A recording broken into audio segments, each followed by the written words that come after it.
Thank you, Madam Chair, for holding this very critical hearing on the federal government in the age of artificial intelligence. As we explore the AI's ability to transform this economy and the potential that it has to enhance federal program efficiency, combat fraud, and deliver better services to the American people, we must address a fundamental challenge to this, and that is our federal procurement system.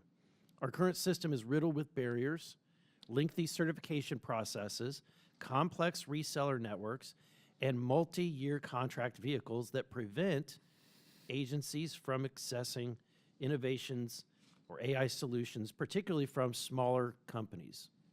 This procurement challenge not only hinders efficiency, but also threatens America's global leadership in AI. In the last Congress, the 118th Congress, my bill, the FIT Procurement Act, was reported favorably out of this committee and then successfully passed the House with bipartisan support last year. I will be introducing the FIT Procurement Act again shortly, but let me point out that my bill directly tackles our outdated federal procurement system. This act streamlines federal acquisition to empower agencies to further acquire cutting-edge commercial technologies like AI.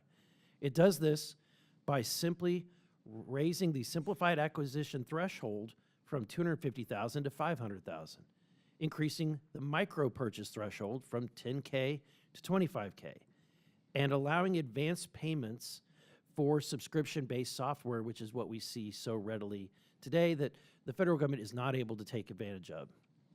With unanimous bipartisan support in the last Congress, this act is a proven common sense reform to modernize government, save taxpayer dollars, and reposition the United States as a continued leader in the AI-driven future. And I look forward to hearing from our witnesses about that. And so let me begin. Mrs. Miller, in your testimony, you discuss why agencies should buy commercial technology rather than build custom code.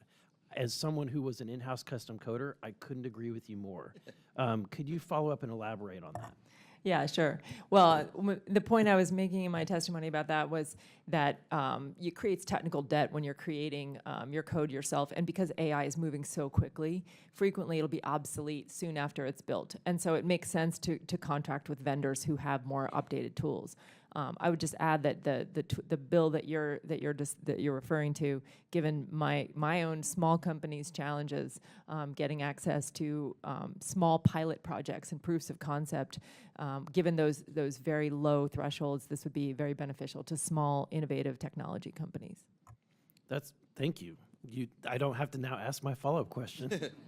Is it true that AI can be used to detect fraud in the grant process effectively? Yeah, there's so many great use cases for AI in the fraud space when it comes to grants. We can scan through information using open source intelligence. AI models, large language models, can sort that information incredibly quickly within seconds and spot anomalies humans would not be able to spot. Even if we were, a lot of times what is happening today are grant processors are pulling up Google and opening up different screens and looking for things on different sites. Sometimes they have access to open source intelligence tools, but they're still manually checking for that. AI makes that incredibly quick. Thank you. Mr. Shaw, you've highlighted the federal government's procurement problem in their process. Based on your experience, direct experience, do you believe that changes to the procurement process allowing agencies to pilot products like yours before going enterprise-wide would allow smaller companies like you to better compete for contracts? Yes, we believe that strongly. I think there's a variety of ways to do that. One, creating more POC type programs. You know, a good example is the, I think it's called the Investment Horizon pilot program that the Office of the CIO of the Navy has implemented. But the challenge is every agency seems to have their own set of ways that they procure new technologies. So to the extent that we can help to normalize that will help us also navigate. You know, for example, through the FedRAMP process that I've described, of the 8.5 million, 600,000 I spent on consultants to help me figure out the process. Just to get certified. Yeah, so it's like, you know, I couldn't have spent that on maybe more innovation or other areas. So I think that if you have innovator programs or ways for us to start with other agencies that are less security focused, will be a big help. Is it safe to say the federal government is a pain in the ass client? It is a complex web, and if you ever want to do a secret shopper with me one day, and you can sort of watch how this plays out, I'd be very happy to show you what it looks like.